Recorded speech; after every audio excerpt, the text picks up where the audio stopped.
This is Will Lewis, the elected sheriff of Greenville County, South Carolina, who used his badge, his budget, and his authority to groom a 22-year-old employee with zero law enforcement experience, and then took her on a taxpayer-funded trip she would never forget.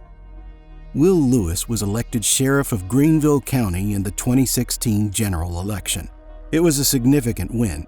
Greenville is one of the largest and fastest-growing counties in South Carolina, and the sheriff's office commands real authority. Lewis came in with a plan, and that plan included a very specific hire. Lewis brought on Savannah Neighbors, just 22 years old, someone he'd previously worked with at a local law firm, to serve as his administrative coordinator. Neighbors had no law enforcement experience whatsoever. But according to prosecutors, experience wasn't really the point. Lewis reportedly told Neighbors he was going to run for sheriff and that he wanted her to be his right-hand person, offering her perks, including a car, a generous salary, access to high-level meetings, and telling her he wanted her with him 24/7. What looked like professional mentorship was, investigators would later argue, something far more calculated. In August 2017, Neighbors went public through a since-deleted blog post accusing Lewis of sexual, emotional, and mental abuse, assault, manipulation, and stalking. She wrote that she had quit her job out of fear for her life. And then she added a line that would become the defining quote of this entire case. "I couldn't call 911, he was 911. The State Law Enforcement Division, SLED, opened an investigation, and Neighbors filed a civil lawsuit shortly after. At the center of both, a taxpayer-funded business trip to Charlotte, North Carolina in March 2017, a trip Lewis had personally invited Neighbors on. Neighbors said she had drinks with Lewis and others at a business meeting that first evening. Later that night, back at the hotel, she said Lewis came by her room, forcibly kissed her, and she began losing consciousness. She woke up to find Lewis on top of her. Lewis acknowledged a consensual encounter outside his marriage, but flatly denied the assault allegations, stating, "The allegations of rape and stalking, harassment, that's completely 100% false." The governor of South Carolina, Henry McMaster, called on Lewis to resign and suspended him from office. A sitting elected sheriff, stripped of his badge while still fighting the accusations. And then investigators played recordings, secret recordings Savannah Neighbors had made of her own conversations with Lewis, including one where Lewis could be heard saying, "You know how I was in Charlotte. You know how I am. I mean, I'll go out. I'll turn up. I'll get silly. I want us to be able to sit around and drink on the beach on company dime." Those recordings would prove critical, and they weren't the only thing waiting for Lewis in that courtroom. Now let's go to the interrogation. What are we doing? Did it beat up? No, actually, this is Laura's case, and while she's going through the paperwork, I'll tell you what little I know because this is something new to me. This was a complaint that was started by Captain. It was initially started by Captain Brown. Just the one about Scotty? That's entailing it, and then there was something else that tagged on to it. You understand, Gary? I understand. Can't be using criminal. Yeah. It was sent up to the sheriff. The sheriff sent it down to us. This is something that's very, very new to us. But we just want we got to get your side. It's uncomfortable. I know it is for both me and Laura, but all it's going to be is just getting your side of what these things are and then getting you back out on the road. That's all there is. I mean, I like that. For You what? You like that? Do I like it? Yeah. Not really. Really? Looks more comfortable than the one. Yeah. But this is the one that I got this one approved. It's the same thing, except this one's just it's got goat skin on the inside. Good. That I'll ward off. I've developed a callus right there. I could stick it with a needle right there. Oh, where it hits you? Yeah, where it hits me. Wouldn't hurt. Yeah. Oh, but yeah, I mean, Alright. Let's get this over with. yeah, let's get it over with. Like I said, it's uncomfortable both You know, of it's us. those problems. What's up? I hope you understand that. This is just notification of formal Just that, these are the things we're looking into. That's just our case number. Rules and regs 9001 is conduct unbecoming a deputy. Next one is 6007, and unprofessional behavior. Okay, these are all rules and regulations violations that we're looking into that were brought to our attention. What's the Okay. Various dates and all that. She's gonna go into it. I think it's just, I'll get that, make a copy and get that to you.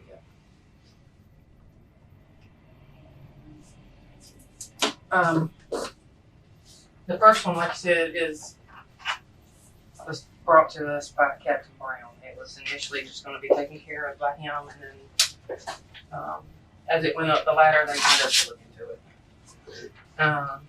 Alrighty. Apparently, Scotty Mendenhall was being interviewed and trying to get hired on at Anderson. Okay. Did you at some point speak to somebody in Anderson, a deputy or major, and talk to them about Scotty? Mm-hmm. About his, I don't know if it was personal stuff or about work or what. No. Kind of brief me on what happened with that whole thing. What happened is I got a call from, I don't remember what day it was, we were on third shift. And I remember where I was parked at. I was parked outside of Kingsgate subdivision on Batesville Road. And I got a call asking me from Stan Whitten, telling me Scotty was going to apply over in Anderson County.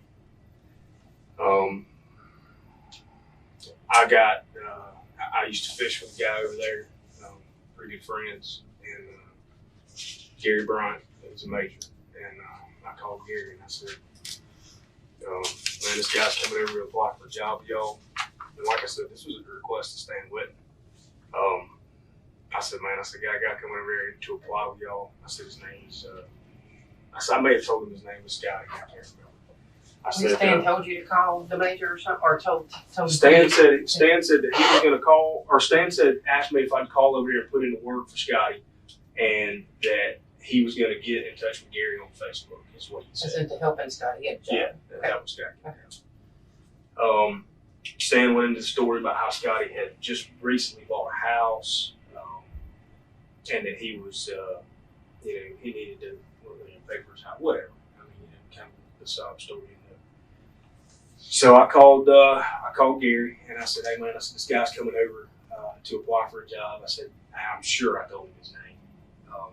When we just called him, said some guy. And I said, he's a Citadel grad. I said, he's got a couple of medals of valor. I said, distinguished service over here. I said, he's not working for us anymore. I said, he needs a job.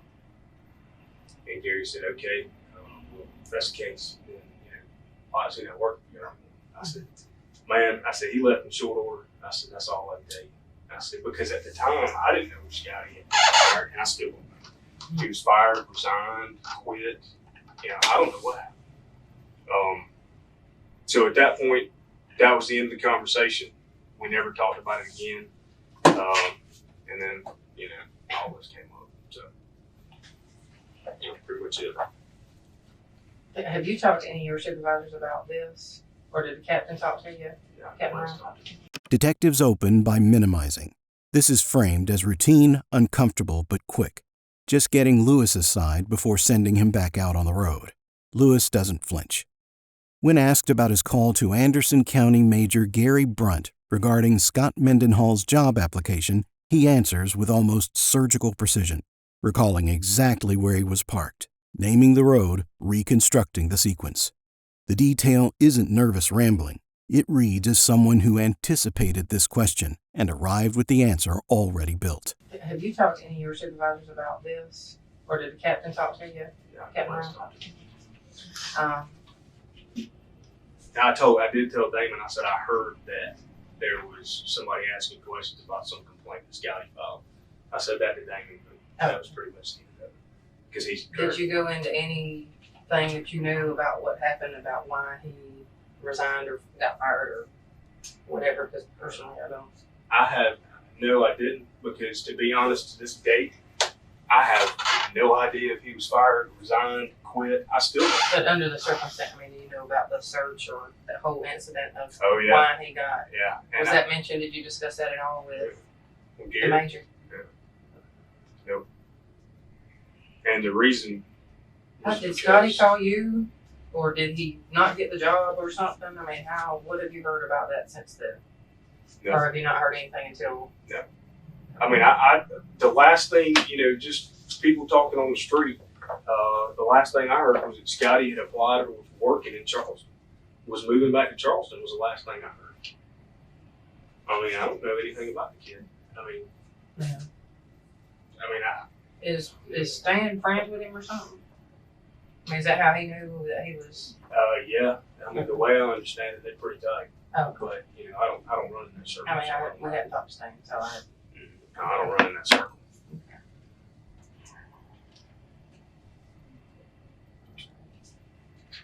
So, just for the record, you didn't say anything negative about Scotty. No, I did not say anything negative about Scotty.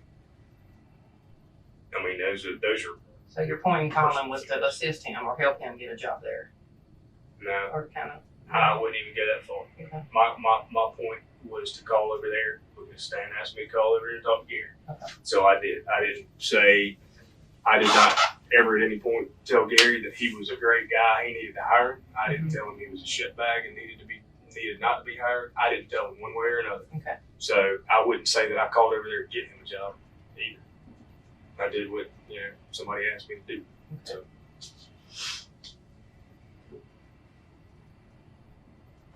And have you? I'm very sorry. Who filed this complaint Has initially? it put a? Scotty. Scotty did. in. And sorry, I'm just reviewing because obviously everything had to be put on hold for the shooting that happened Friday, so it's been a few days. So, Thank you.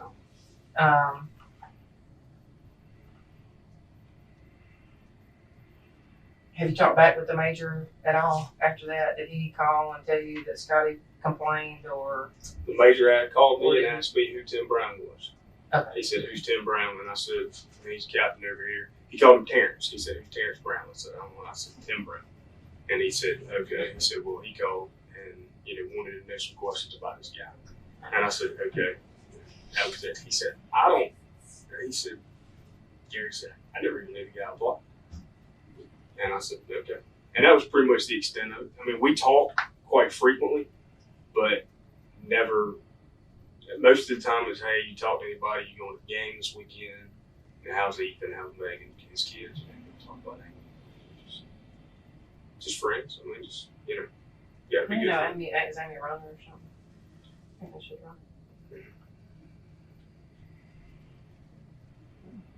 Yeah, the point is, I think when he filed this complaint, he was not hired by Anderson County. And apparently he got word that you'd made phone calls, so.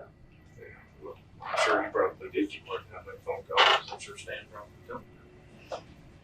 Because Stan called me and asked me.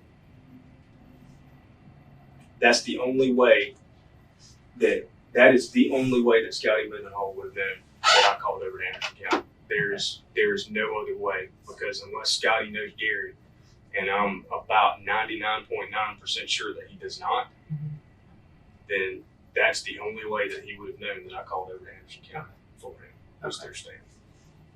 So. All right. You got anything else on that? Yeah. The next. Sorry. That's fine. We're not trying to overload you here, bud. We're just trying to cover it all at one time so you don't have to come back and see us again. No problem at all. Okay.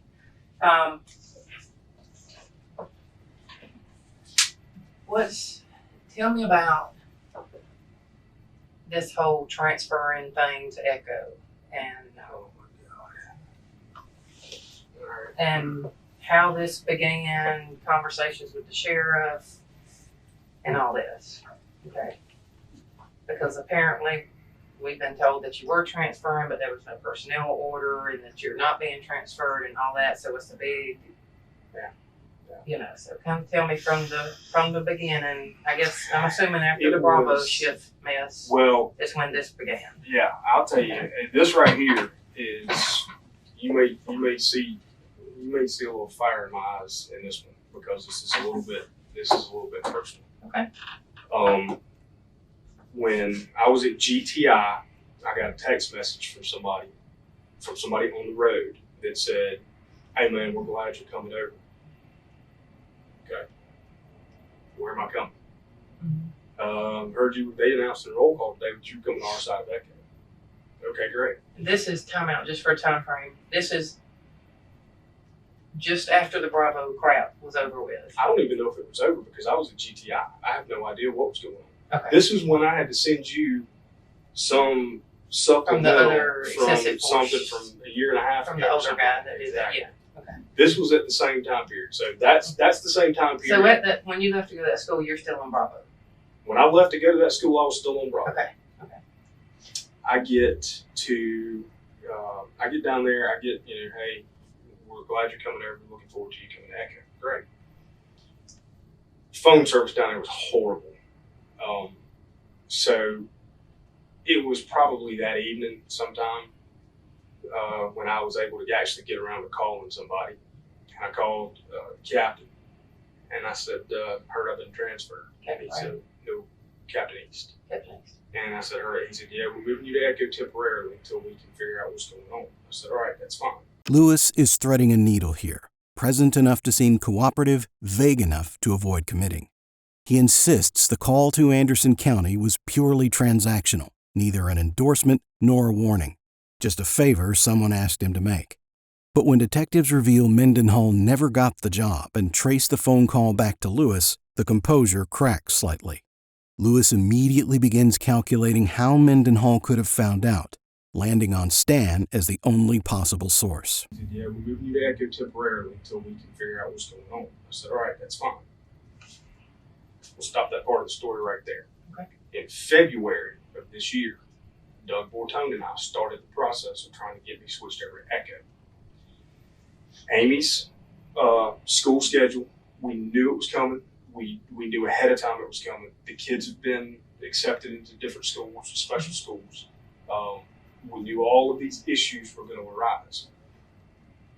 The schools have become more demanding. We had advance notice that there was going to be some issues if she had the kids at school before a certain time or after a certain time. Okay. So we kind of knew that this thing was coming. What's I that you do? She's a teacher. I talked to Lieutenant Bortone about it, and he said, all right, well, let's start the process. He talked to Lieutenant Ridgway, and I talked to Lieutenant Ridgway. He said, come on, let's go talk to him now.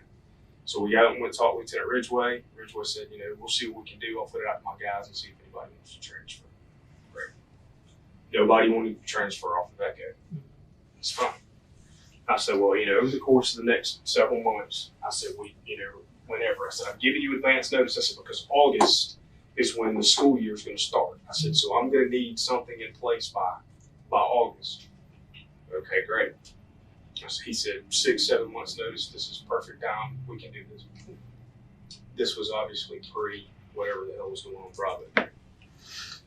What was going on in Bravo? So I said, man, that's fine. Time passed. Once, every couple of weeks we try to work something out or whatever. I'm working on it. I brought up the suggestion of, I said, listen, if it comes down to a point, I said, I'm going to need to be on that set schedule. I said, that's where we can get you into investigations, or we can do this, or we can try. I said, that schedule's not going to work for me. I said, I need this where I'm guaranteed that I'm going to be off in the morning when the kids, even if it's only for 4 hours sleep, 4.5 hours sleep, I come home and take a nap. As long as I can be there to make sure that the kids go somewhere during the daytime if they're sick, I can stay home with them. Amy can split her class in the afternoon and still get a full day's work in. She's been there all day. So, everything was kind of in line there. I said, I'm going to need investigations. I said, I need the Echo hours. Mm-hmm. I said, if I need to, I said, I can take a voluntary demotion to do that. And he said, okay. that process continued on. To my knowledge, nothing was ever put in paper. Nothing was ever put in writing. He and I never, we never signed anything or never put anything down with a request or anything like that. Well, when I went to Echo, when I found out I was going to Echo when I was at GTI, I'm like, all right, well, something apparently worked. Somebody said something. Ridgeway stepped up. Something happened. I just assumed. I didn't say anything about it. So I come back to work, pick up an Echo car, had SWAT that Tuesday because I was supposed to go to the Echo hours to work Wednesday, Thursday. I come back and I pick up an Echo car and I drive the Echo car. While I'm driving the Echo car, I get a call at SWAT Tuesday afternoon when I was leaving the SWAT training, which I guess it was probably 4 o'clock or so. I got a message from Dane, give me a call. I said, all right. Called him. I said, what's up? He said, man, he said, I'm looking forward to you coming in tomorrow. I said, for what? He said, for Charlie. I said, first time I heard about this. And he said, well, you've been assigned to my platoon. Great. Okay. I said, well, I'm not going to be able to come in tomorrow. I said, because I was planning on working Echo hours, so I have to be available to take care of whatever the situation is with the kids. He said, well, that's fine. Take tomorrow off and we'll talk about it on Thursday. And I said, all right. So I took that day off. Thursday, I came in and sat down and talked to him. I said, these are the situations, the ones that I just laid out for you. I said, this is where it all started. And I brought him up to speed to where we are now. David said, we're going to work something out. We're going to make it happen. We're going to see what we can do. Talked to Damon. Damon talked to the captain. I'm assuming that the captain talked to the major. I don't know for sure what happened after that. We all sat down and talked. And I said, he said, give me a couple of weeks here. We can work something out. So, okay. Captain sat down with him. He said, let's give it a couple more weeks until we get back to third shift. He said, I already know what's on your mind. I don't want you to take a voluntary demotion. That's not what I want you to do. I was very specific. I said, give me a couple of years here. I said, I just need to, with Case the way he is right now, when I got back from GTI, it was obvious that he needed dad at home. I mean, there was no question about that at all. I had to beat him back in line for a couple of days, but he was fine. And then, How old is he? He's 5. Yeah. So, Allison was going through some things. Belle was pretty much on keel. And, it's hard for a mom with 3 kids working full time to try to handle the kids and do everything. So I said, I told the captain, I said, listen, I said, my legacy's not here. I said, it's at home. I said, when I walk out the door, I said, nobody's going to remember me 2 weeks after I leave, whether it's as a major or a master deputy or a deputy 2. I said, but, my family's going to know me forever. We talked about it a little bit. I raised kids. I know what it's like. Okay. I mean, that's fine. But, I want my kids to remember my name. I want my kids to know who I am. Mm-hmm. So, a couple of weeks went by. Nothing came up. Nothing was available. Damon Hubbard went and checked to make sure that all of the, that there was space available for me on Echo as a deputy. So the week before September the 5th, I turned in, and I'm almost positive September the 5th is right. I've still got the letter in the car. I think September 5th started a new pay period. So the week before September the 5th, I said, listen, I hate to do this, but. So I turned my letter in to Damon. He says, well, let's go talk to the captain. I said, all right, so we're going to sit down with the captain. A letter about taking the demotion. Voluntary demotion. Okay. The captain said, well, everything's already been approved.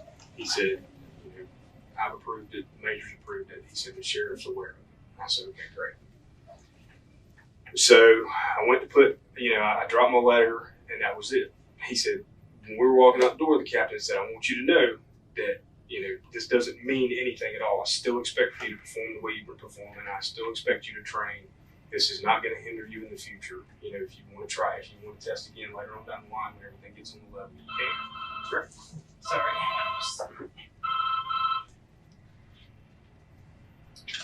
So, at September, it was the week before September 5th. Then I'll tell you why I remember that day. Because the captain said, starting on Monday, which would be the 5th, you'll go to Echo as a deputy 2. So as Captain, who's aware of this? Just give me a Captain East. Captain East Hubbard. and Lieutenant Hubbard were the only two at that point when we were in his office that had seen my letter. Okay. And they said that it had been approved above them. The captain said, the major's aware, this has been approved and all that. Okay. So the captain said, all right, well, I'm going to call down to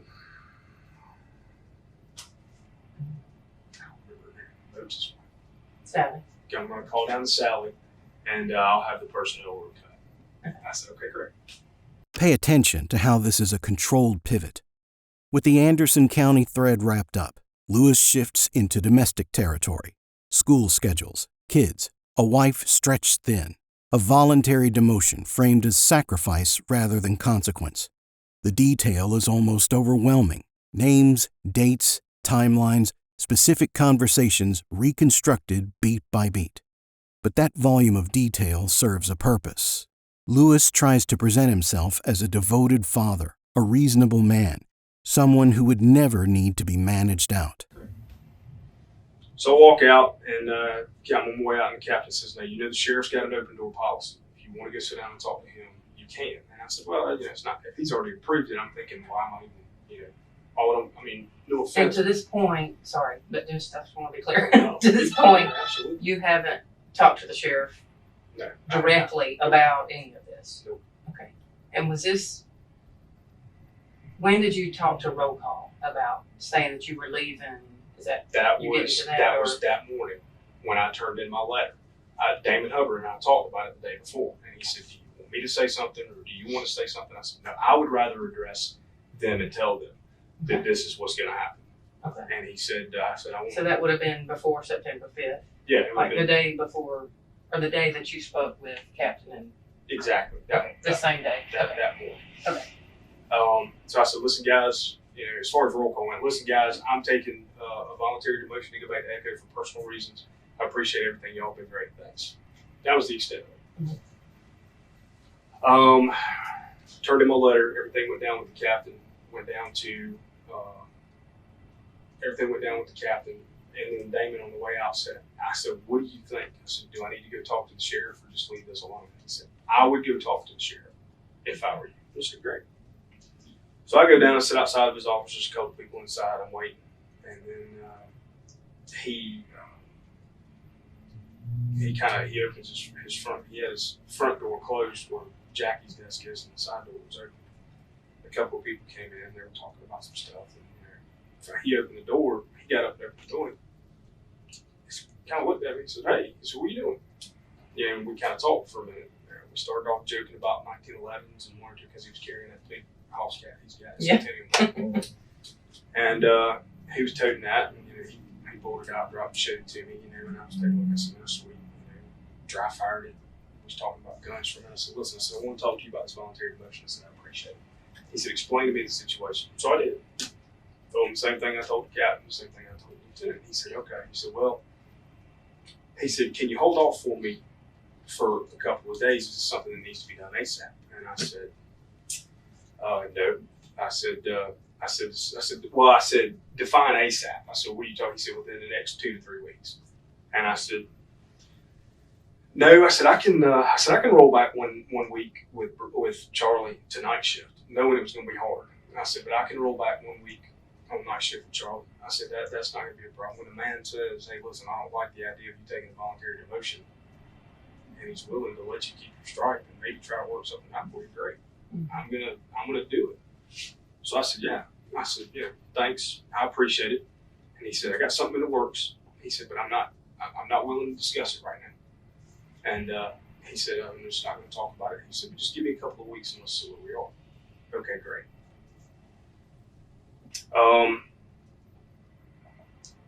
I walk out of the office and I said, I told him, the captain's sending the personnel order down to Sally to be done. He said, tell him to hold off on that. I said, all right. So I go back up and I told him, I said, the captain was on his way down to the bathroom, actually. And I said, Captain, hold off on the personnel order. He was like, all right, yeah. So I get back in the car, I take off. I told Lieutenant Hubbard the conversation. The sheriff made a comment. He said, I will personally call you and tell you when I find out something is done. I said, okay, great. So that continues. A couple of weeks pass, I'm on third. A couple of weeks into third shift and hadn't heard from him. So I called him and left him a message, or didn't leave him a message. I called him, left a message for Jack. That's, whatever that was, Jack yourself.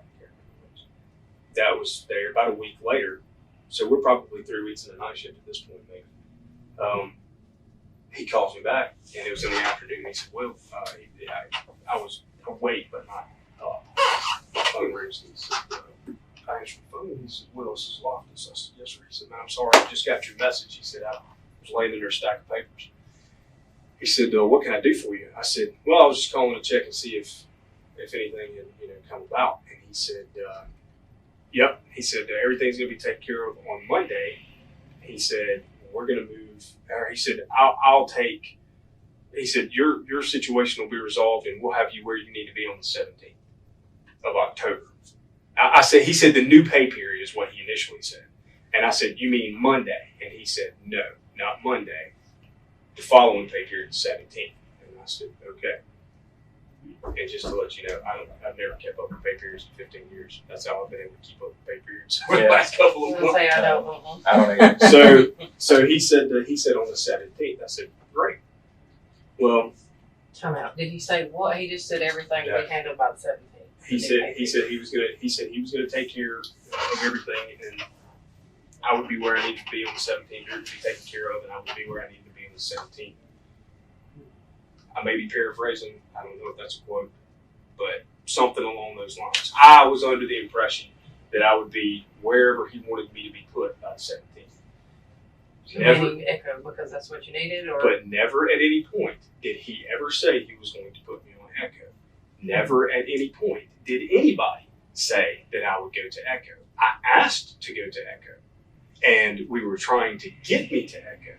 And I'll let Lieutenant Hubbard tell you all of the stuff that he said about trying to get all the details he arranged about trying to get me over to Echo without me losing the strike. I don't know what all he did, but he worked his ass off. so you didn't carry it away. But if you could still keep your strike, that'd be great. That's exactly right. And that was my philosophy from the beginning. Okay. If I can keep my strike, great, but I don't care.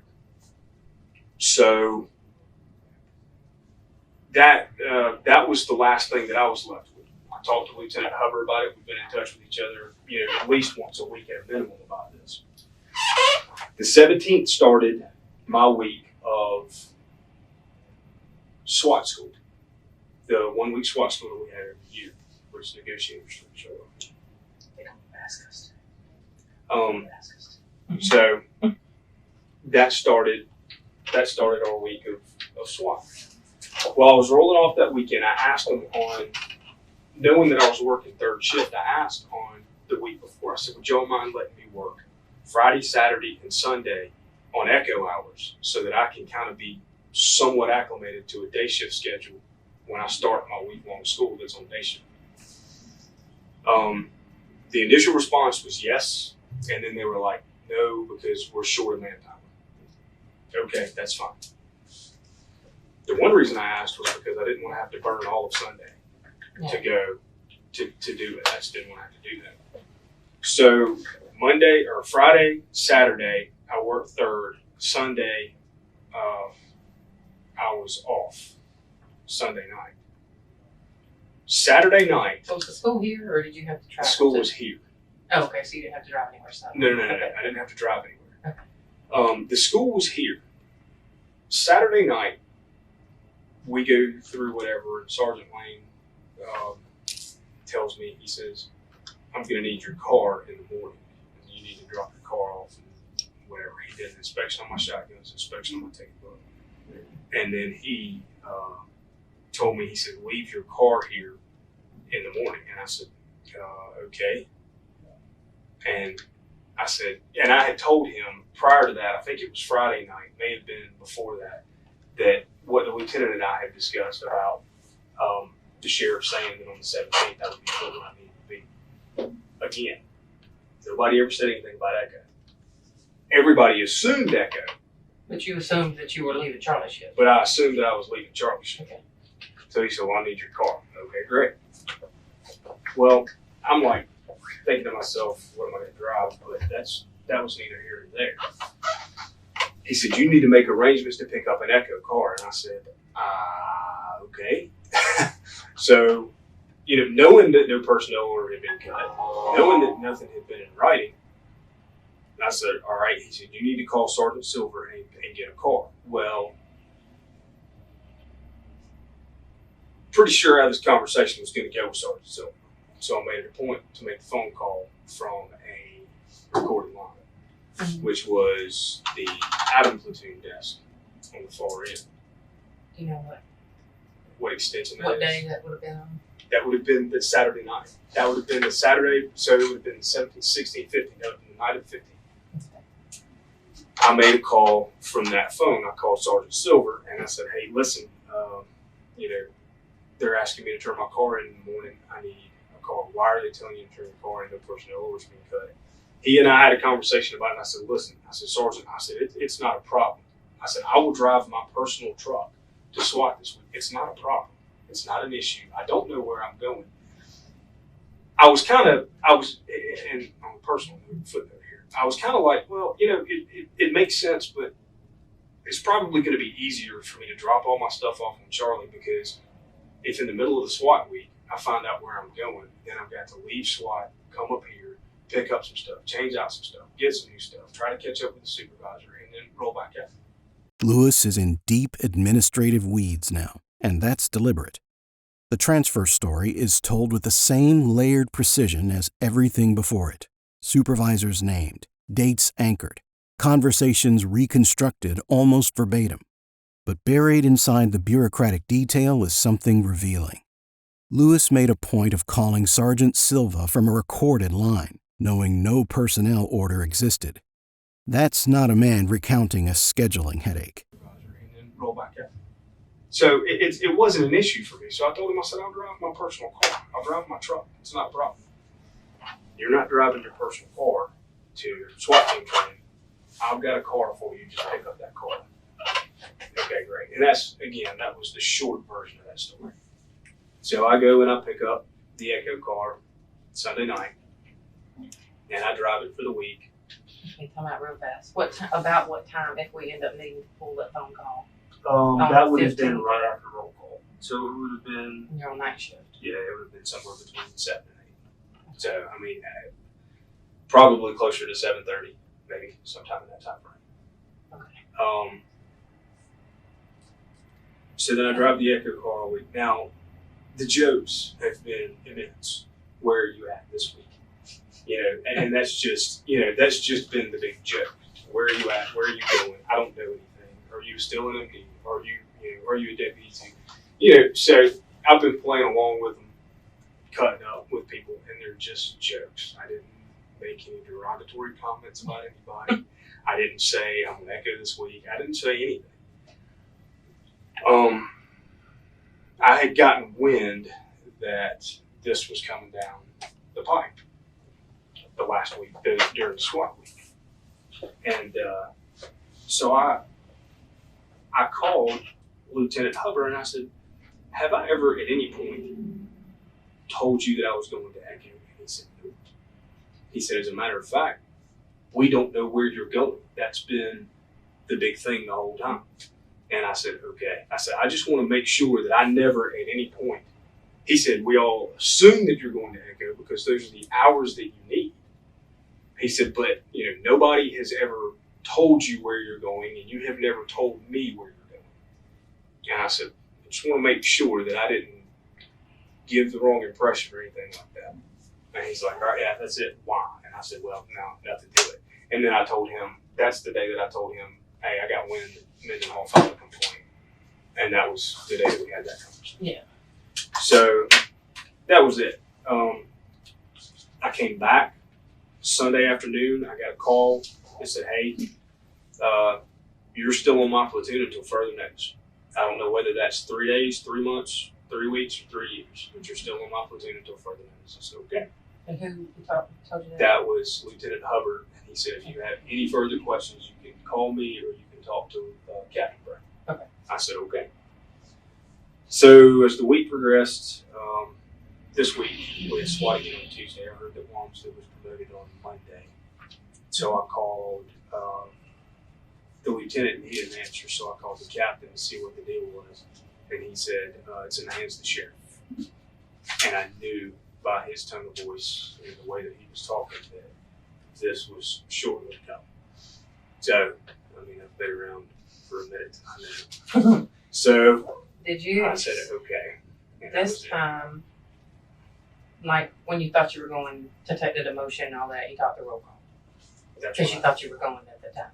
Yeah, exactly. But Yeah. this time, being the 17th or that last Saturday or Friday or the few days but leading up to that, after you talked to the sheriff or whatever, did you say to anybody on your shift or in roll call or anything, so-and-so's my last day, Charlie, Yeah, the you know, 17th. I said it's been good working with you, I'm going to Echo. I didn't say anything in roll call, but I told a couple of guys, I said, listen, I said, Monday's my last. I said, so, you know, a couple of guys, hey, let's go get some breakfast, let's go do something. So, you know, we went and got a little breakfast Sunday morning. Hey, where are you going? I don't know where I'm going. You know, what side are you going to? I have no idea. You know, when the whole sergeant thing came down, with Boyd getting demoted, I went to talk to Ridgeway, not because I wanted to be promoted to sergeant, because right now is not a good time for me to be promoted to sergeant. So I went to talk to Ridgeway to see if, you know, what his thoughts were, if he was going to have anything available. Well, I'm glad you came to talk to me. And, you know, we talked briefly. And to be honest, I say briefly, it was not brief at all, actually. It was about 15 or 20 minutes. But it was not, you know, he said, you know, I've talked to the sheriff about it, and, you know, this is, I'm not, let's make sure that we understand each other here. I'm not talking bad about anybody, but Ridgeway said, you know, I've asked for you and Mike Decker, both as sergeants, and they told me that Decker wasn't available because he's not finished his probation. And I said, okay, you know, I've heard that 1,000 times. You know, so I just kind of, let that one go. So, you know, I was like, well, you know, if something comes available, and that was it. He said, you know, he talked to the sheriff about it, and he didn't want me to take the motion, the sheriff didn't want me to take the motion, and that was pretty much the extent of the conversation. Yeah, I mean, that was pretty much it. You know, I talked to a couple of guys that Saturday night and told them that I wasn't, you know, that I probably wasn't going to be back after the 17th, and that, you know, again, I appreciated it. You know who you talked to? Or who We had anybody you remember talking we had to? all talked about going to breakfast, but we got really busy that night. The whole, where The were you west, working just the at west that? side. Just the west side. We'd all talked about going to breakfast, but I ended up late.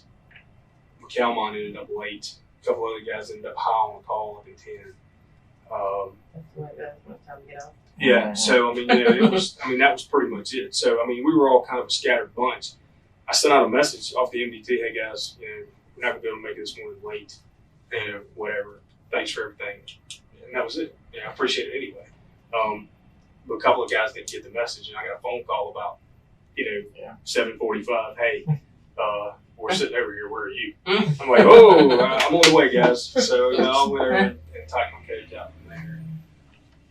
You know, and sat there with Urbina. Let me guess. The hen house? Hey, that's good stuff. And with IHOP orders, and we ate a little bit, and Oh, you know, hen house would be up on Sunday. you know, and we talked, and that was it. And you know, we just, I'll be honest with you. I think one question was brought up: "Where are you going?" And my response was, "I have no idea." And like I said, the following week is when I got wind of everything. And then I came back, drove the Echo car for a week, jumped in a Charlie car, and that's been where I've been. They moved me to the east side because there was some apparent personal, you know, conflict between me and Sergeant Lane. What's the deal with that? I mean, was there an issue about this whole swapping car thing? Did it get to be a thief about it, or? I had no tiff. I mean, no, there wasn't a tiff with me. I mean, whatever, Sergeant Silver made some comments on the phone that were not in any way insubordinate. He just said, well, listen, he said, if that's going to be a problem, I'll call Lieutenant Hubbard on his vacation. I'll call my lieutenant. We'll figure out what the deal is. And then finally, the problem about Lane taking the car from you and you not having that vehicle. Yeah. Okay. And then, but there was no. What reason did he give you a reason as to why you needed to get rid of your car right then? Sergeant Lane. Uh-huh.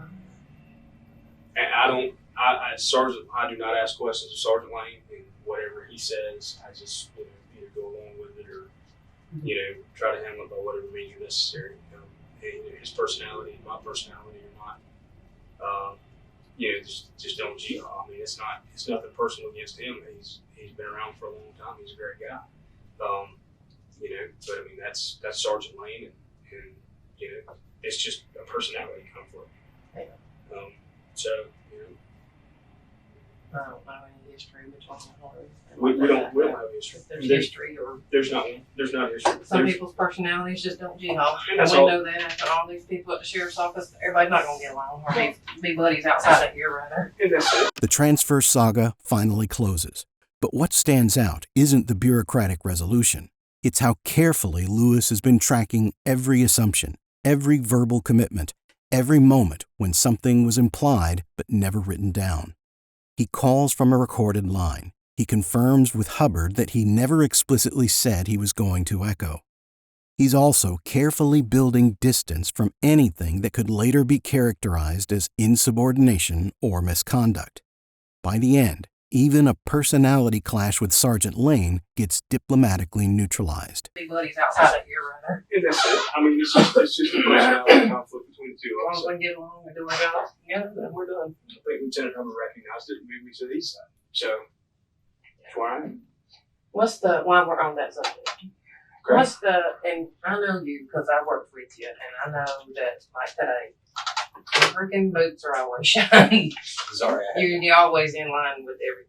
Mhm. So, obviously, when we started looking at this, pulling stuff up on your records and stuff, the deal about your car not being serviced or the shotgun being dirty and all that. Yes. I wanted to know, just, shot. Yeah. is everything good, or are you just stressed? Because you remember when I asked you if everything was okay? You remember I saw you down in front there? And I was just making sure there wasn't something else going on is there something going on, or is it just stress from this whole thing? I'm just not Or, happy at all. You want to know the honest to Here? God truth? I'll just tell you flat out. I'm not happy. because I don't get your home business, but is that home or is it here? My wife is perfect, and there are no issues inside 100 Mercer Drive. I mean, I've got my house. I'm glad. And my house. I is just want to on make sure you were okay because I That- know that's not you, No, it's not. and that's why I wondered what was wrong. That is I'm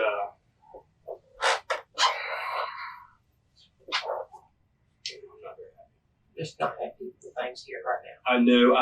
Okay. Well, you want the flat out truth? I'll tell you the flat out truth. I got real with it. Period. If you don't talk about anything at all, people will make up their own shit. I choose to keep my mouth shut about it. Mendenhall, I keep my mouth shut about whatever's going on with Bravo. You don't say anything, people are going to talk shit. Eventually, people are going to start listening to what's being talked. And I'm tired of getting the sideways look that I'm the cause or reason of Bravo platoons. The whole investigation. That's what was said. That I was the cause. Then it got out that I was the one who spread the rumors about Cheryl Cromartie and Billy Brewer. That whole thing came out that I spread all these. That's bullshit. That is not true. That is not what happened. I can tell you where it started. I can tell you how it started. I can tell you how it ended up. And I can probably tell you who spread that rumor. But it was not me. But when my face is not present, they're going to point a finger at me. So nobody has taken any of this into consideration. Nobody has stepped back and punted. Nobody has looked at it and go, yeah, I'll say it. I'm going to blow my own horn for a minute. Nobody has stepped up and said, you know what, Will fucking took control of Bravo when Bravo needed somebody to take control of it. I didn't mess with the west side. I didn't mess with the south end. I took care of the guys on my side of town, period.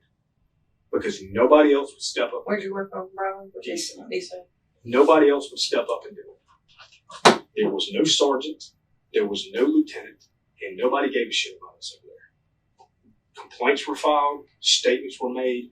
Things were written. They all just magically disappeared. They vanished. Nobody knows where they went. But at the end of the whole thing, I'm labeled the troublemaker. I'm the one with the problem. I'm the one that gets transferred. That's bullshit. Did you ask to leave Bravo? No.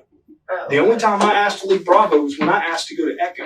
Right. If they had left me on Bravo, I'd have been fine. See, I did, I came in here at the very end of the Bravo thing, so I didn't have any I knowledge didn't of ask all to that leave Bravo stuff. platoon. They asked me to leave Bravo platoon. What do you mean they? They moved me. They moved me to Echo while I was gone.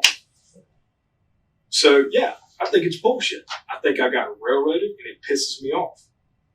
As far as the complaint goes with Richard Lane, personal opinion, I don't have anything to back this up.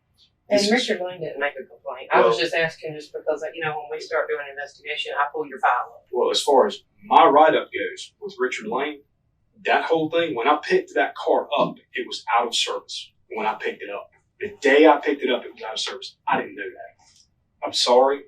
When I go over to the 32 and get into a car, I don't look up at the sticker. Fault me for it if you need to. That's fine. But I didn't look up at the sticker.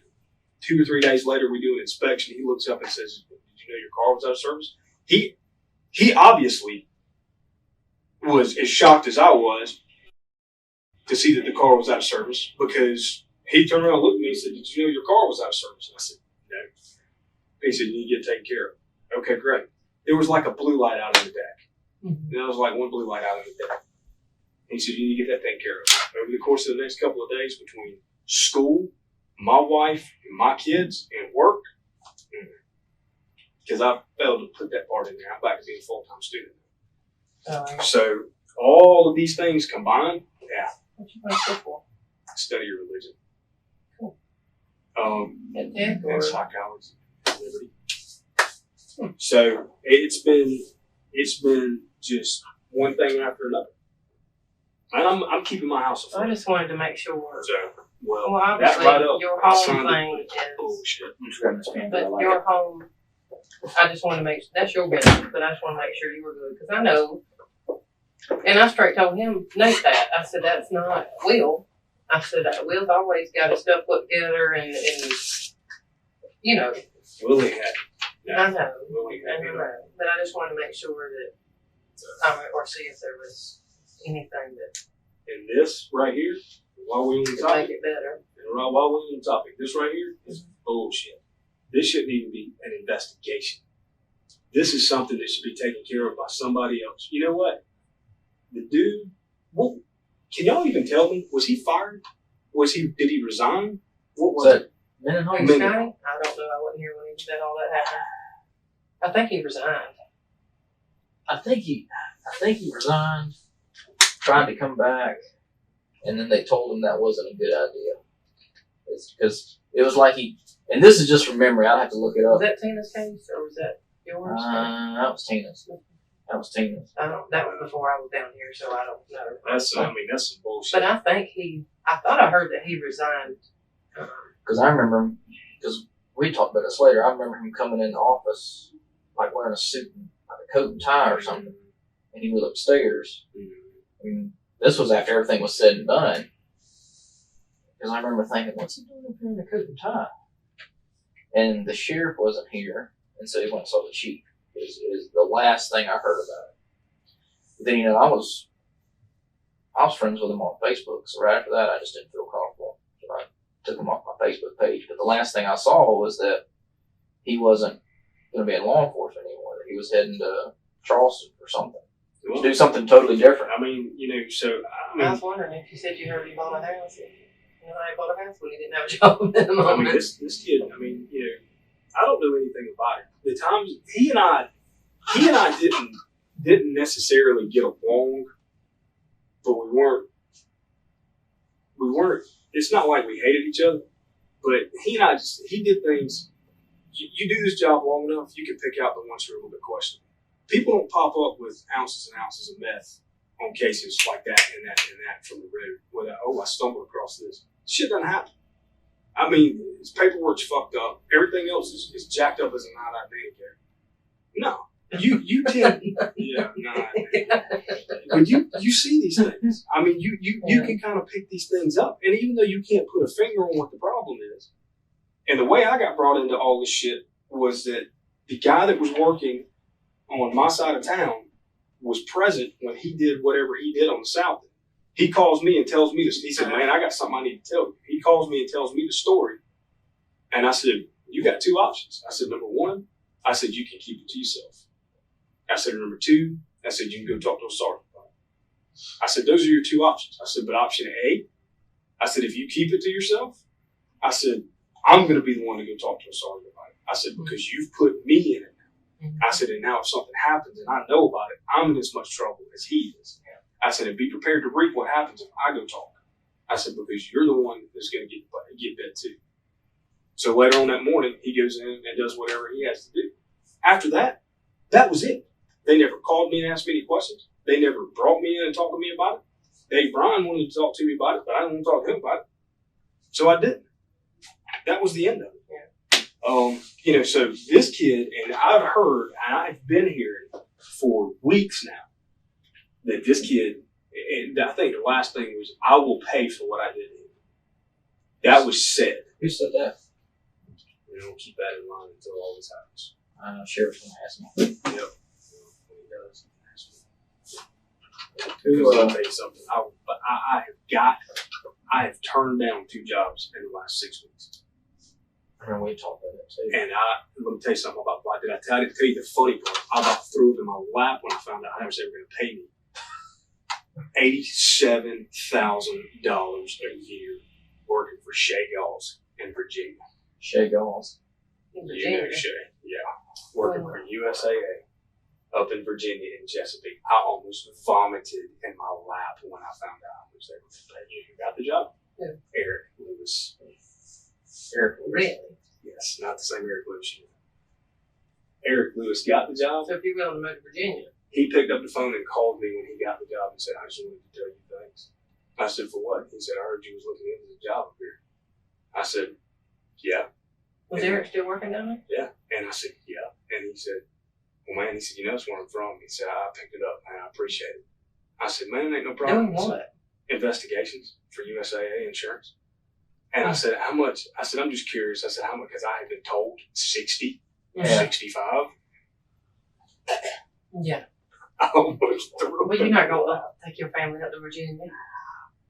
For $87,000 a year, I'd move my family to Antarctica. This is the moment the mask slips. For 40-plus minutes, Lewis has been precise, measured, architecturally careful. Then a detective notices the unshined boots, and something breaks open. Lewis drops the controlled narrative and lets frustration spill. He was railroaded, scapegoated, blamed for Bravo Platoon's entire collapse while nobody acknowledged the work he actually did. The anger is real and unscripted. And that contrast, the meticulous legal mind suddenly venting raw grievance, tells investigators exactly where the pressure points are. I'd move my family to Antarctica. There's not too many Walmarts in Antarctica. Yeah, but the price of living up there is a lot higher than here, it too. is. It was $1.2 million for the cheapest house we could find in Chesapeake. And that's why we didn't take it. Mm-hmm. But that's why I didn't take it. But that was all that was right there. So, you know. I'm not trying to get y'all riled up. And Well, I mean, this I know this things thing's get you pissed off because Yes. it was, you know, and I know you're tired of coming up in here, especially after all that Bravo crap. Yeah. So, fucking dogs, the Bravo. oh thing. yeah. So, I mean, this is I getting don't know. I'm not trying to get you, but you know when it's brought to our attention, we have to ask. I don't understand, but And- you won't. Here's my. And you know that we know that there's 2 sides to every, or 3 sides to every story. Yeah. You know, so that's why we want to get your side of things.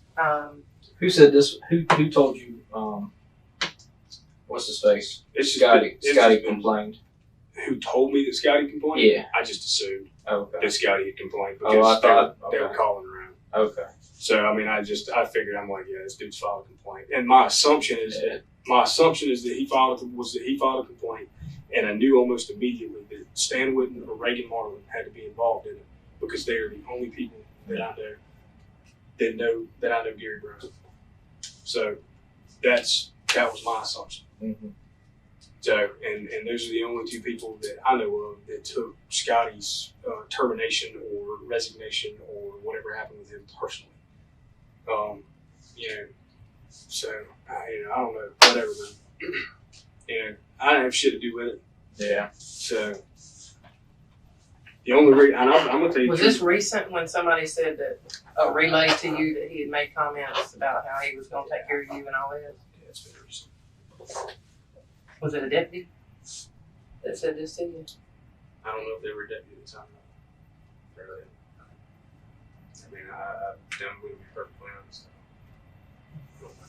Who was it?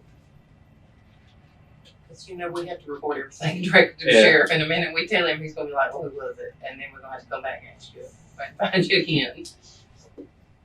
Man, if you give me a minute and just let me be comfortable with it, I will tell you who it was. Will you give me that? Will you give me about 15 minutes? Yeah. If you'll give me 15 minutes, I'll tell you who it was. Yeah. But I'm not going to throw anybody under any buses until all this shit. Well, they were just relaying the message to you, right? Is that what they had heard? Yeah. Okay. No, you're fine. You're fine. I'm just not. I mean, and you know me. This is just you. This is just us talking. I'm not gonna sit here and browbeat anybody. You and I are friends. I don't understand that he's going to ask that question, and I will give you an answer to that question. I will give you an answer to that question, but just give me a minute to make that phone call first. I just don't, I don't do it. No, that's fine. To me. Yeah, you're fine. So, Um, it pisses me off, man. The more I see her, it just pisses me off. So we've been in here. Are you done with that part? Man, I'm fine. I'm good. Okay, I didn't know if you want to take a break, get some water or something like that. I had to go pee because I was going to wait until the break, but good Lord, that coffee was Because we've already drank 14 cups of coffee. Yeah, I'm actually kind of jacked up right now. I've had so much coffee this morning. And we've been nonstop over here since Friday. With all that went on. So just to summarize this part. You're summarizing. You're summarizing, correct? Yeah, I'm just summarizing to make sure it's clear for me. Everybody knows that you were trying and needed to go to ECHO for personal reasons. When you talked to the sheriff on the phone when he called you the second time, and he said, give him until he said the 17th. Because that was the beginning of a new pay period. Yeah. And he said things will be taken care of then. The new pay period, when he talked to me, the new pay period would have started on the following Monday, which would have been, the 2nd? Or no, the 4th or something like that. And that's when you were going to the class. And that's, no. Okay, sorry. When the sheriff called me back and we talked, and he said, when the new pay period starts, I said, are you talking about Monday? And he said, no, the following pay period, the 17th. And that's how we ended up with the 17th. Okay. So that's where the 17th came from. And just his words were that he just said everything will be taken care of. Because at that point, that you needed or whatever. Yeah, whatever, it'll be taken care of. Get you where you need to be. Something to that effect. I don't know exactly. But he didn't say you're going to start on ECHO on the 17th. He did not tell me I was going to start on ECHO on the 17th. No. He did not. Back to the Sergeant Lane issue. And like I said, he was not the complainant by any means. This came up during some other parts of this when we were asking about the whole other stuff. Is there a deal between, or did you think there was some investigation going on or something? Or we've already talked about how you feel and y'all's deal, you and Sergeant Lane. There's no history, but y'all not going to exactly go have a beer together. Is there an issue with Dallas, Sergeant Gladstone, at all? Absolutely not. Not to my knowledge. Okay. I know absolutely nothing about Sergeant Gladstone. Okay. I mean, he's a new sergeant, and that's all I know. Have you ever said anything about taking Sergeant Lane down and taking Dallas with you? Hell no. Okay. Man, this is some bullshit. Fuck no. I didn't say anything like that. Okay. I never made any comment about taking anybody down. There, about, like, when all this started. You in mean the physically or like No. Like, in here. hell no? Like, if something were to happen to where you go. Now it makes sense. Or get. What's that? Now it makes sense. I got a phone call the other day. Some dude was running his mouth that I had been in OPS for 2 days, writing statements on people. Who said that? Some kid on the fucking south end. I don't even know who it is. Now, you talking about Yeah. Now I know. Now it's starting to make sense. Now I'm digging it. All right. Now I know where that came from. Now, okay, go ahead. How do we find out who I'll find out who it was. I'll let you know. Okay. Yeah, I'll find out. There was, in other words, if when everything was going on, like we said, the issue with the write-up about the car not being serviced, all that crap, and you not knowing if you're going or staying or all that. In the midst of that, I don't know if you thought something was under investigation in here or anything like that, but it was kind of like, if something happens to me, I'll be sure and bring them down with me. Absolutely. Not physically hurt them. I just mean I know what you're talking about. Absolutely. the way it was portrayed to us as if, Nah.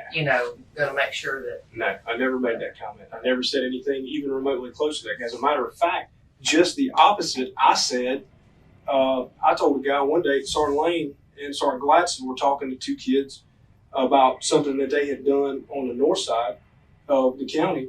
And I told them both. I said, when they came back and told me about it, what the conversation entailed, I told them, I said, listen, I don't agree with what they're telling you. I said, but you do what your sergeant tells you to do. This is my opinion, but I'm telling you, do what your sergeant tells you to do. Matter of fact, it's been just the opposite. And I know that That's this is bullshit. the whole reason you've been frustrated, obviously, since you told us now that was why you've been not happy around here. And this is the kind of crap you're talking about, and I understand. This I is understand bullshit. And Bullshit. just to clear You don't want to have to know. just to clear the record, it was not Dallas. Dallas has no problem with you whatsoever on this earth. You know them. He would hardly say a bad word about anybody in this whole world. I ain't got a problem with Dallas. See, Dallas, I ain't got a problem here. Matter of fact, Richard has just been, it was funny one morning because we were talking, and even though his personality and my personality aren't the same, and we don't necessarily get along, we've been to lunch together 2 or 3 different times. And I think Dallas is one that can get along with anybody. He's Well, pretty. Richard and I have been to lunch together a couple of times, and we talk about everything under the sun. Now, when it punches 29 minutes and 59 seconds, we're back on the clock, and that's Richard. So be it. That's his personality. I don't have an issue with that. And I've said that several times. I may not agree with what he says or does, but he's the sergeant. That's his business. The composure Lewis rebuilt after his earlier outburst fractures again here, but differently. When detectives push on who told him about Mendenhall's threat, Lewis stalls, asking for 15 minutes before he'll give a name. That's not caution, that's negotiation. Then comes the allegation that he threatened to bring Lane and Dallas down with him. And Lewis's denial lands hard and fast, almost too rehearsed. By the end, he's pivoting to charm, softening every edge. The anger is still there. He's just learned to dress it up. I may not agree with what he says or does, but he's the sergeant. That's his business. It was, I called him one morning and I said, listen, I'm going to have to go home early. I said, because the kids are sick. I said, Amy's sick. I said, I'm going to have to get home she's got to go in and put sub-plans in place, and she had to be at the school at like 6:30 to do that. So I had to leave at like 6:15. I went home, and then other arrangements were made. Somebody could watch the kids that morning, just briefly. So I picked the phone and called him. I said, listen, man, I said, I don't need to go home this morning. It's covered. And he said, are you sure? He said, because if you need to go, you need to go. And I was shocked that he was like, so, yeah, take care of what you need to take Well, they've care all of. told us that during this, and to clear it for you, obviously we can't get specifics, but nobody on your shift had anything to do with this. This came from up above. Like I said, this was something that Captain was handling. And once it was told to the higher ups, they wanted us to handle it. So that's where it came from. As far as a specific person that Man, you that work is some with, no. Bullshit. But you know, when we have an investigation, we have to call people in and talk to them. Man, that is But some bullshit.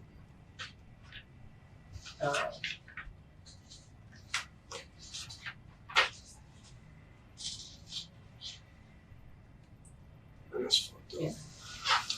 And I don't want to add to you. Obviously, I know I'm going to add it to it now. Because that's why you haven't been happy, obviously. But I knew that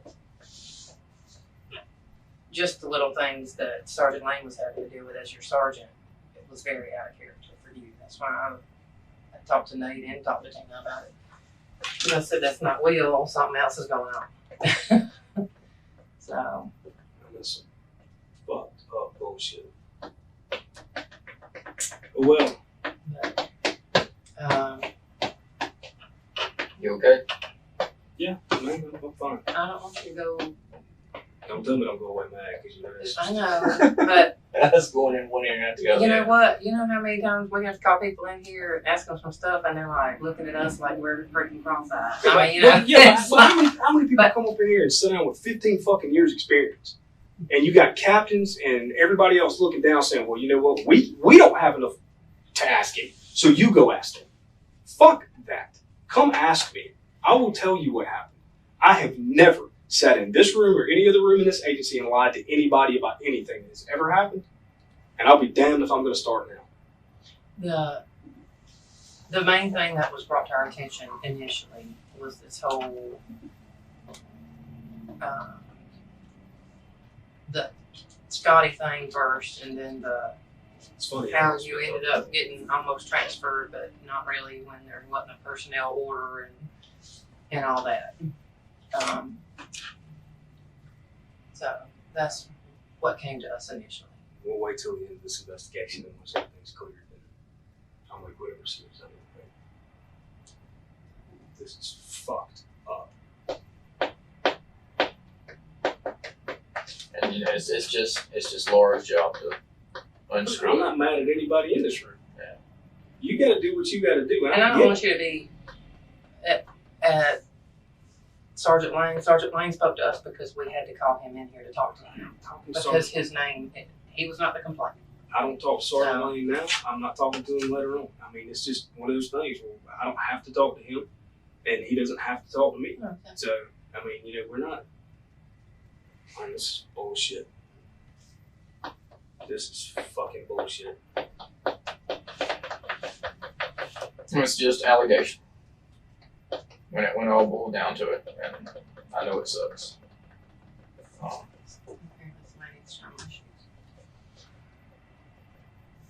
Let's take just a quick break. So It's got a break for me. yeah, you may take a potty break. We'll call who needs to call, and then we'll get you out of here. You good? Yeah, let me go get the phone and call. All right, you're cool. You sure you're good? I'm fine.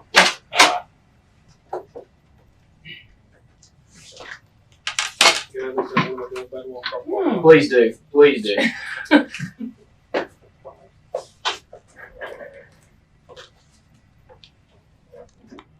Yeah, go right ahead.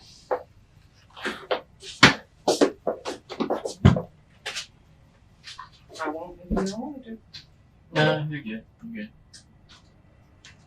Just don't want their neighbor complaint. No. Prevent that before it happens. No. You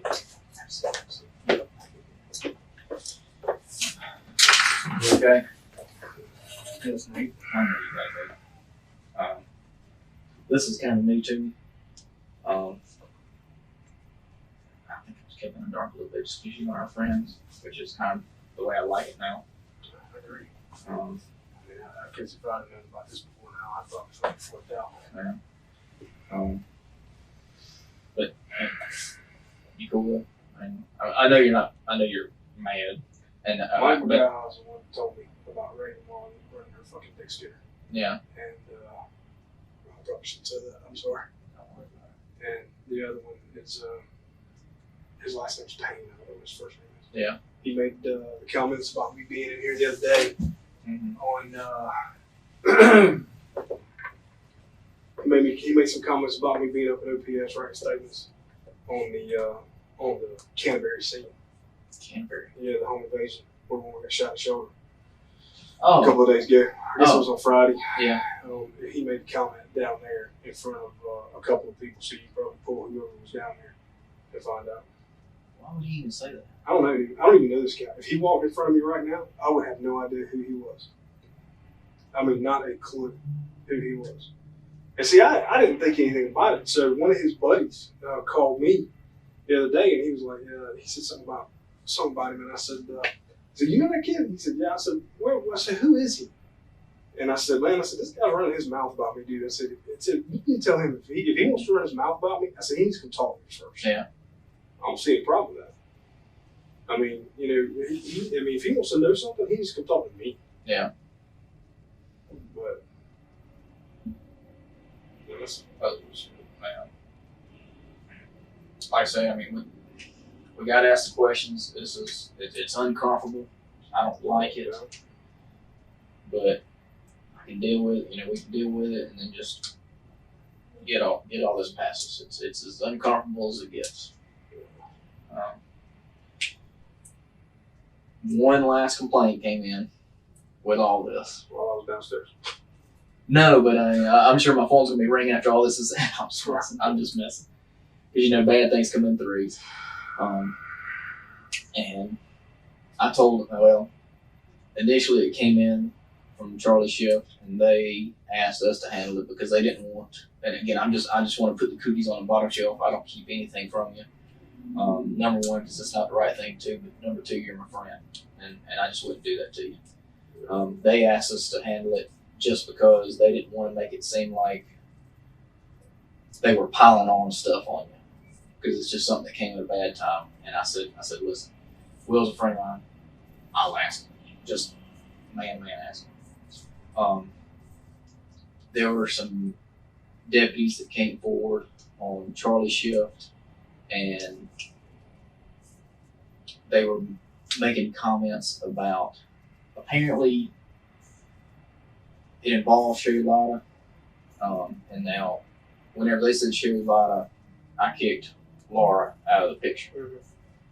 Because I didn't want there to be any kind of conflict. But now Sherry's not the one who came forward with this complaint. I'm gonna tell you right now, if it's a comment that I made about Sherry Lotta, Yeah. it's probably nothing that I haven't said to her or talked to her about, because I love her with all my heart. Oh yeah, no, it's not a comment or anything. Apparently she had been called to a scene to pat down a female.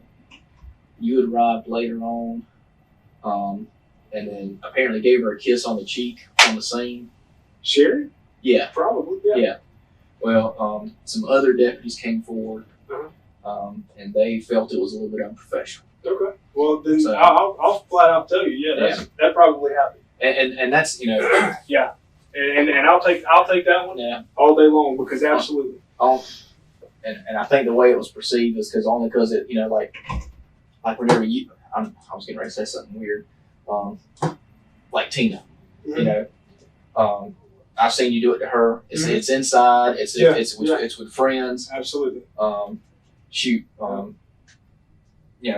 Punching buddies and stuff like that. Yep. It's inside. Yep. We've done it. Oh yeah. But they thought it was unprofessional outside. You know what? And that may very well be that. I'm not going to tell you that I did or did not do it. Yeah. But I can tell you ahead of time, I probably did. Well, and like I said, I didn't want you to think that Sherry came up here and stirred this up. It did not, and Tina had to talk to Sherry, and Sherry made that very clear. Yeah. I just didn't want you to turn around and say, "Oh, Sherry didn't complain on me." That's not the case. I know that Sherry would come up here and complain on me. I mean, if Sherry had a complaint with me, she would tell me in my face. Yeah. And Sherry's like that. Yeah. So. Sherry is no. I can tell you with probably. I mean, I don't remember doing that. I don't remember where it was. Yeah. But I can tell you it probably happened. When detectives reconvene, they introduce a third complaint, and Lewis doesn't wait for them to finish. Before the full allegation is on the table, he's already conceding it. Kissing a female suspect on the cheek at an active scene. Yeah, that probably happened. The admission is almost offhand, wrapped in the language of workplace camaraderie, something friends do, nothing worth scrutinizing. But that ease, absorbing a misconduct allegation without a flinch, quietly undoes an hour of meticulous self-control. He doesn't recognize the boundary he's crossed. That's the problem. I don't remember doing that. I Yeah. don't remember where it was. Yeah. But I can tell you it probably happened. Because I do that with her. I've known Sherry. I knew Sherry before she worked here. Yeah. She used to run a pottery shop down in Pickens, Ainsley. Mm-hmm. And my wife used to go down there and Yeah. make pottery. And I had met her before. So when she was in dispatch on Delta, we all were just like, I mean, it was just like a big family. I mean, I still do it to Ann. Like, Yeah. Ann, when I see Ann Smith, I'll go down and give Ann a kiss on Yeah. the cheek. I mean, it's not, I mean, I could definitely see me doing that. No Okay. doubt about it. All right, we are done. You gonna grab some lunch after this? Okay. Well, before you go home, you gotta get a statement from you on it all. We can just wrap up all three in one statement. I know it's gonna take you a while to type it up. If you decide to stay the rest of the day, why don't you grab some lunch or something before you start Just gonna typing? type this thing up and be done with it. Okay. Just address the whole deal with Mendenhall. Address the whole transfer deal with the cars and all that stuff. And then address the deal with Sherry. And like I said, if you're gonna, What about the one with Lane and Well, yeah. Alex? throw that in there as well. About the allegation that you had said that about, in front of another deputy. Throw that in there that you didn't say that. Because that was the allegation that came forward. And again, I'm hearing it secondhand through the See, investigators. I think what's funny as shit is that nobody on Charlie Platoon is complaining, but everybody on Charlie Platoon seems to be talking about shit they don't want to be talking about. Yeah. You know how it is around here. Well, I know that I know that there was a whole lot of things that were said to me that obviously apparently weren't true. Yeah. So, and I know that this is bullshit. Man, Which part? You know what, dude? I'm thinking instead of giving a statement. Yeah. I'm thinking it's all bullshit, and you know what? No, that's not true. I'm going to give a statement, and I'm going to see the investigation through. Yeah. But I was gonna say just I'll see the Think about investigation through. Yeah. Fuck that. I'm not thinking about shit anymore. If they won't talk to me mm-hmm. and they want to treat me like a fucking rented stepchild, Mm-hmm. no, that's fine. I'm done. I mean, it's the thing about my biggest problem is if I'm almost 100% sure that if you sit down and talk to one person about the entire thing Mm-hmm. and everybody sits down in a room together and figures it out, Mm-hmm. then none of this shit will even be on the table. And that's kind of what Laura's job is. That's my job to supervise it, is to get all the facts together. Because you're right. You tell one person something, and then by the time they repeat it 3 times, it's 180 degrees in the other direction. I can tell you, everybody probably is saying, "Oh yeah, he said he was going to Echo," but I never did. Yeah. Because everybody assumed that I was going there. I've had guys from Echo Platoon ask me, "When are you coming to Echo?" And you know what? It's not even worth it. It's just not.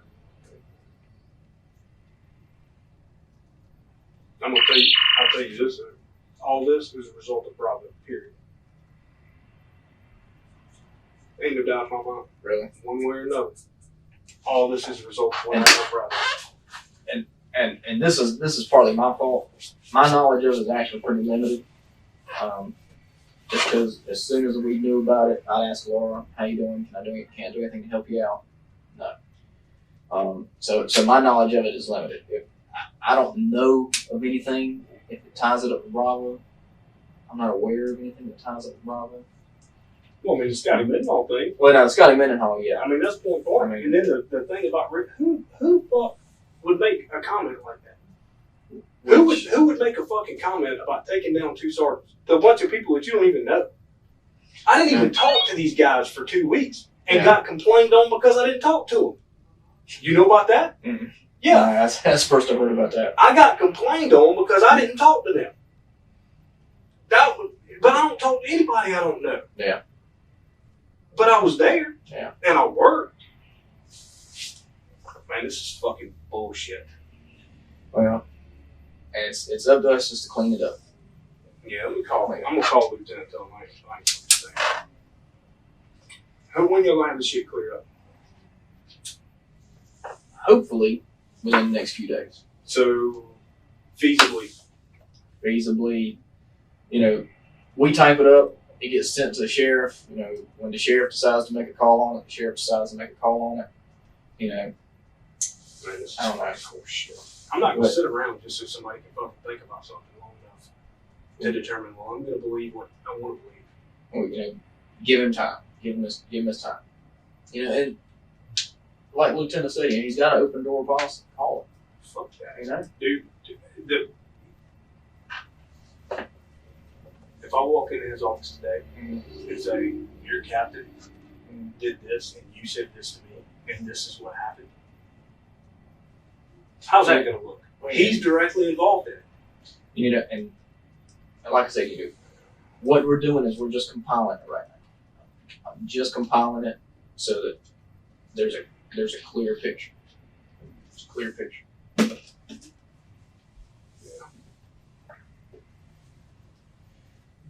But before you take off, if you end up taking off today, gotta get that statement in. Got to. You want it in a Word document? Can I type it on a Word document? Yeah, just type it on a Word document. Yeah. It'd be so much easier. You want to type it right here? Yeah. Okay. All right. Yeah. Let me get you a blank document. The interrogation ends not with a confrontation, but with paperwork. Lewis, having spent over an hour threading every allegation through a careful personal narrative, sits down to write his own statement, in his own terms, in his own words. The kiss on Sherry's cheek gets folded into the language of office culture and friendship. The transfer chaos gets reframed as a miscommunication nobody put in writing. Even his frustration, raw and unguarded moments later, gets tucked back under the surface. He closes the same way he opened, talking. What detectives walked out of that room with, however, told a different story. Prosecutors concluded that Lewis had hired Savannah Neighbors, then 22 years old, at $62,000 a year, provided her a county vehicle, and extended a series of professional perks designed to groom her into a sexual relationship, all funded by Greenville County taxpayers. Solicitor Ken Brackett called it brazen, naked corruption, noting that Lewis had arranged for Neighbors to attend an out-of-town budget conference and placed a bottle of whiskey in her bag, specifically to give himself a pretext to visit her hotel room late at night. In October 2019, following a 4-day trial, a jury found Lewis guilty of 1 count of statutory misconduct in office. Circuit Court Judge G. Thomas Cooper Jr. sentenced him to 1 year in prison, the maximum penalty under the statute. Lewis appealed immediately, with his attorney arguing the misconduct statute was unconstitutionally vague. The South Carolina Supreme Court disagreed, affirming the conviction in August 2021. A subsequent petition for rehearing was denied in October 2021, and Lewis reported to prison to serve the remainder of his sentence. He was released on April 1, 2022, having served his full sentence. The man who built a case for over an hour about loyalty, family, and doing the right thing had used the county's badge, the county's money, and the county's trust to pursue a 22-year-old employee who, by her own words, couldn't call 911 because he was 911.